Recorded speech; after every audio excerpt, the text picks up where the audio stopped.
Andi, seorang pemuda yang pindah ke apartemen tua berharga murah, mulai diganggu oleh kejadian aneh, suara langkah kaki di lorong tengah malam, pintu kamar sebelah yang bergoyang sendiri, dan penampakan sosok berkaki terpotong.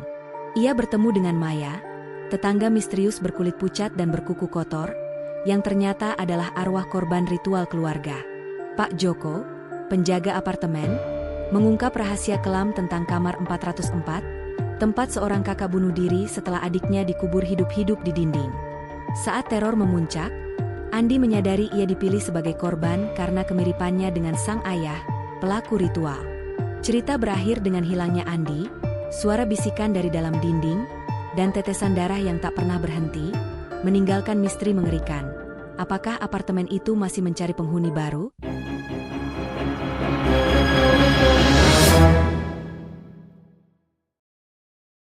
Malam itu, Andi menyeret koper tuanya melewati lorong apartemen yang lampunya berkedip-kedip. Bau anyir seperti besi berkarat dan tanah basah memenuhi hidungnya. Ia menghela napas, mencoba mengabaikan perasaan tidak nyaman yang merayap di punggungnya. Di ujung lorong, seorang lelaki tua berbungkuk dengan topi bertuliskan "Security" menatapnya dengan mata kuning keruh. "Kamar 403, kata Pak Joko, suaranya parau seperti gesekan kertas pasir. Ia mengulurkan kunci berkarat, sementara jarinya yang keriput gemetar.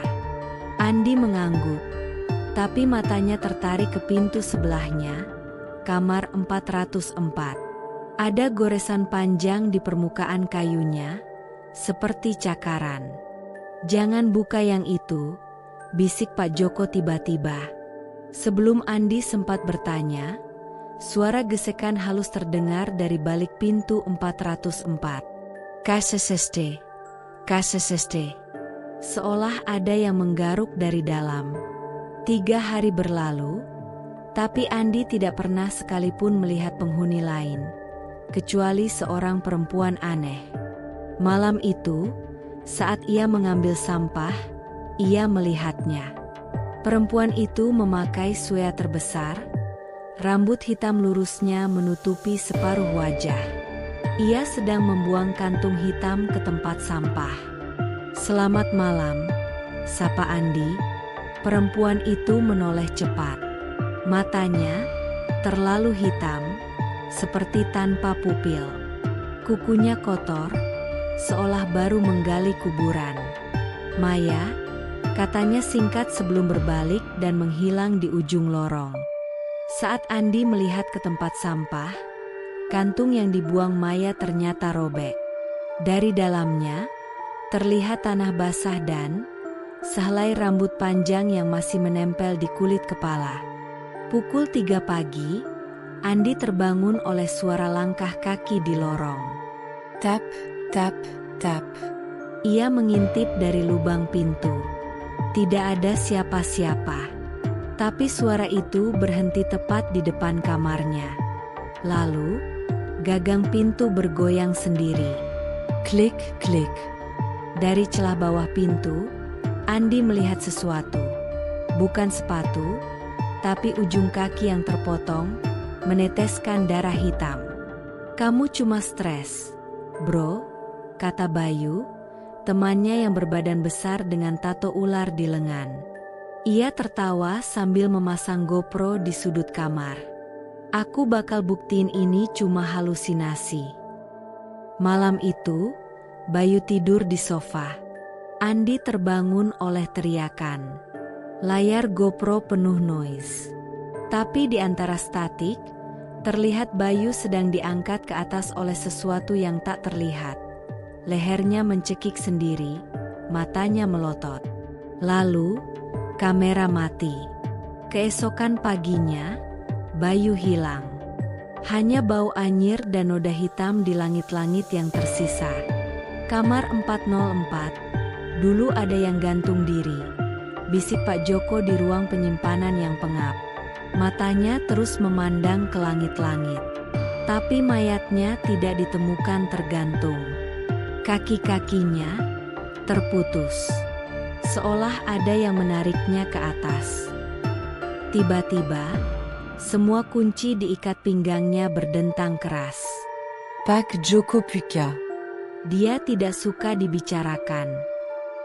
Di atas mereka, sesuatu bergerak di balik pipa, seperti tubuh panjang merayap. Andi memergoki Maya sedang berbisik di depan pintu 404. Suaranya bukan bahasa manusia, lebih seperti derit papan tua. Saat perempuan itu menoleh, wajahnya berubah. Kulitnya retak, mengering seperti tanah pecah. "Kakakku marah karena kalian ganggu tidurnya," bisiknya, sambil tersenyum dengan gigi yang terlalu tajam. Lalu, ia merangkak ke dalam kamarnya, bukan berjalan, tapi merayap di dinding seperti laba-laba. Malam itu, Andi terkunci di kamar. Dari atas, suara tokoleng, semakin keras. Plafon mulai penyok, seolah ada yang mendorong dari atas. Tiba-tiba, bruk, langit-langit jebol. Sosok itu menjuntai ke bawah. Rambut panjang menutupi wajah, leher memanjang tidak wajar, dan kaki yang terpotong menggelantung.